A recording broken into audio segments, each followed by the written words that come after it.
Salam Rahayu, salam Nusantara dan salam persaudaraan. Selamat sore, ya saudaraku. Jumpa lagi dengan Pak De Agus di channel pribadi saya Darurat Spiritual. Sore ini saya akan menjelaskan pertanyaan dari seorang teman ya, tentang lampalaku lajering sukmo atau lampalaku lajering urip itu sebenarnya apa gitu. Katanya itu ajaran yang berhubungan dengan perilaku manusia. Itu sebenarnya kayak gimana sih Pak De? Gitu ya. Penjelasannya itu seperti ini.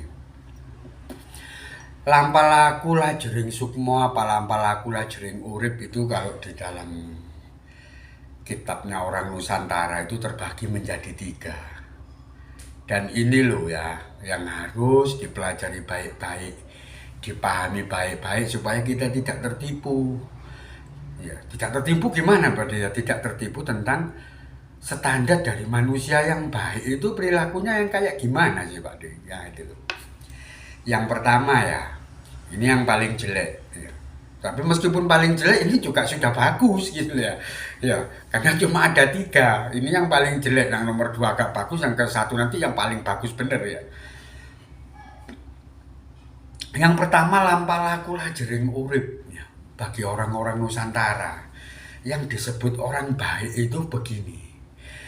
Aku mau ganggu uripmu, tapi sampean dewi ojo sampai ganggu aku. Itu sudah bagus. Maksudnya gimana deh? Kalau saya Indonesia kan gini, saya nggak mau mencelakakan atau menyengsarakan uripnya siapapun. Nah dalam ini uripnya jenengan lah ya.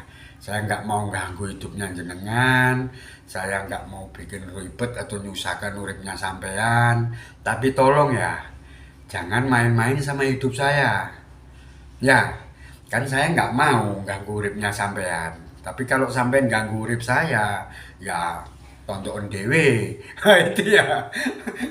Jadi intinya itu orang ini tuh nggak mau ganggu hidupnya orang, tapi dia juga nggak mau diganggu hidupnya sama orang lain. Nah ini dia tingkatan yang paling jelek. Padahal itu kalau menurut orang sekarang ya, orang milenial itu sudah bagus loh. Coba pahamilah bagus ya. Nah, aku nggak mau ganggu hidupnya siapapun, tapi siapapun jangan coba-coba ganggu saya. Loh, ini kan sudah baik ya orang kayak gitu ya. Kalau di zaman sekarang ya, ya itu yang satu ya.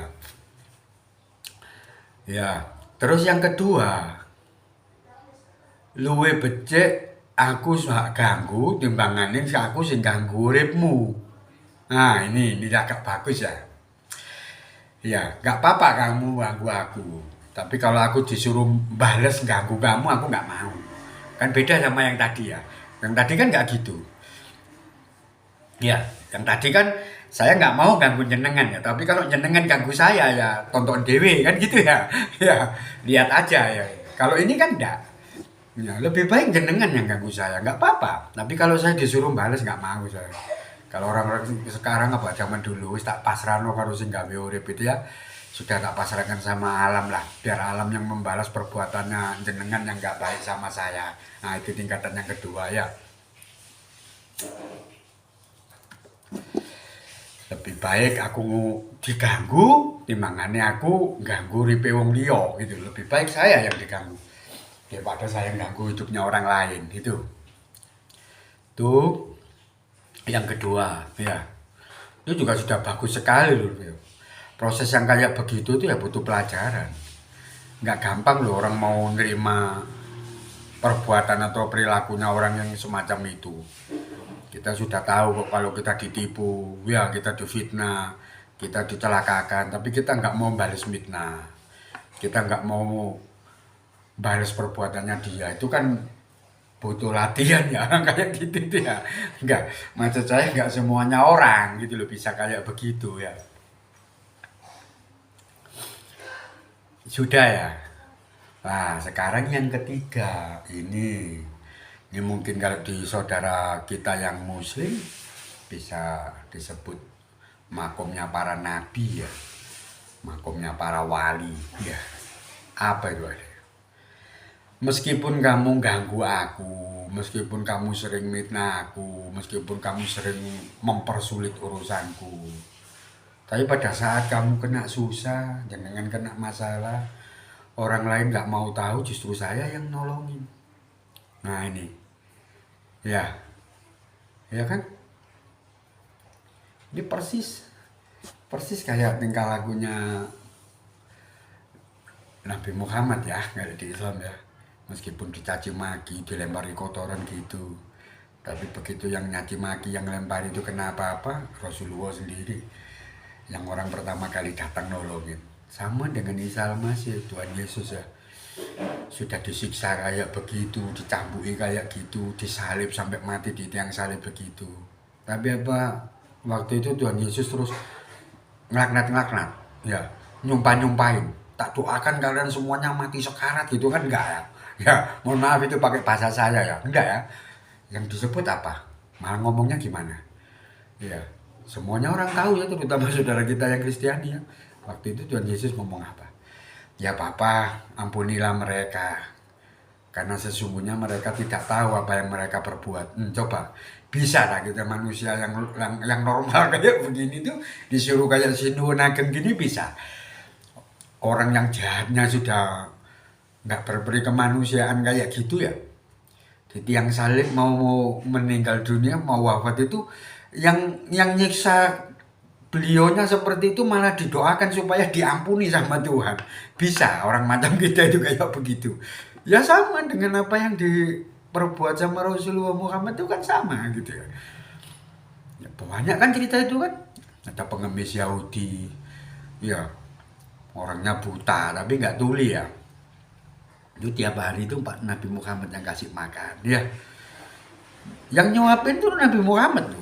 Tapi si Yahudi ini tambah ngomong, kamu anak baik, kamu jangan bergaul sama Muhammad ya. Muhammad itu tuh orang tersesat, orang Muhammad itu orang gini, orang begitu loh. Itu padahal Nabi Muhammad yang nyuapin dia. Coba kita bisa kayak berbuat kayak begitu, bisa nggak? Masuk akal nggak? Orang yang kayak saya, kayak jenengan itu terus berbuat kayak begitu itu nggak? Itu ada di ajarannya orang Nusantara leluhur kita. Ada. Ya. Yaitu masuk dalam kitab Lampah-lakulah Jering Sukmo atau Lampah-lakulah Jering Urip. Ya, itu sudah diterangkan. Ya. Dari dulu ya, dari leluhur kita dulu itu sudah menerangkan. Ternyata orang yang berperilaku seperti beliau-beliaunya ini ada gitu loh. Jadi itu bukan cerita drama atau cerita sinetron, enggak gitu loh. Karena ada orang ngomong gitu. Oh, no, tapak di orang koyok gitu loh, ada gitu loh buktinya Rasulullah Muhammad. Iya bu, Nabi Isa Al-Masih ya, atau saudara kita yang Kristen bilangnya Tuhan Yesus itu, iya gitu loh, kelakuannya kayak gitu loh, ada loh. Ya, ada orang yang perilakunya kayak gitu itu. Lah kalau bagi kita ya, jenengan sama saya itu cukup yang ketiga tadi ya. Yang pertama tadi yang paling jelek itu sudah bagus ya. Ya, kita nggak usah ganggu hidupnya orang, nggak usah mempersulit hidupnya orang. Selama orang itu nggak macam-macam sama hidup kita atau nggak macam-macam sama urusan kita, itu wis jempol. Jadi nggak usah yang kayak Nabi Muhammad atau kayak Tuhan Yesus tadi itu kemelipen kalau saya bilang loh ya. Iya, tapi kalau nyenengan memang mau belajar ke sana ya monggo. Saya sendiri mau ke sana juga sulit kok sampai sekarang ya. Paling mentok yang kedua itu. Sering jadi fitnah orang gini tapi tak biarkan aja ya, sementok di situ ya. Kadang-kala kalau orang ini kena masalah atau apa gitu ya, saya sendiri masih inget kok sama perbuatannya dia yang seperti itu sama saya, itu akhirnya nggak jadi nolong gitu. Saya pernah kayak begitu itu. Ya, kegowo mangkel kalau orang Jawa bilang ya, kebaperan ya. Sebenarnya saya kasihan, tapi kalau ingatnya ngomongnya dia dulu seperti itu sama saya itu, nah itu jadinya saya malas nolongin. Ya, akhirnya kan berhenti yang nomor dua tadi. Saya dijahati, ya saya difitnah, saya diginikan, saya dipersulit, ya memang saya nggak balas. Tapi kalau dia ada apa-apa ya saya sendiri nggak mau tahu, biar dia minta tolong orang lain. Ya. Nah itu aja sudah bagus banget ya. Yang kedua itu ya. Jadi paham ya dengan dulur ya. Ya. Jadi saya ulangi sekali lagi, perilaku, tabiat, ya, atau sepak terjang manusia itu kalau menurut kitab leluhurnya kita, ya, leluhur kita zaman kuno dulu itu ya itu tadi. Lampah laku lajering urip itu dibagi tiga itu tadi. Ya, setelah kita paham kan, alangkah baiknya kalau kita praktekkan ya.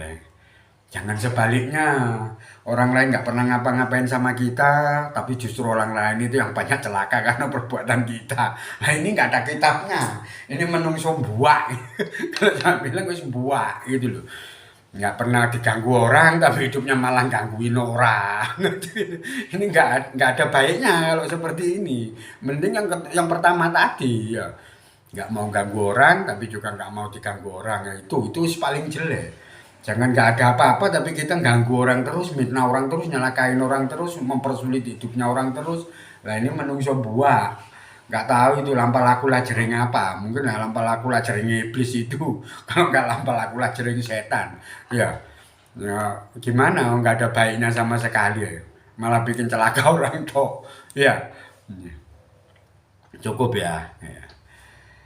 Salam Rahayu, salam Nusantara dan salam persaudaraan.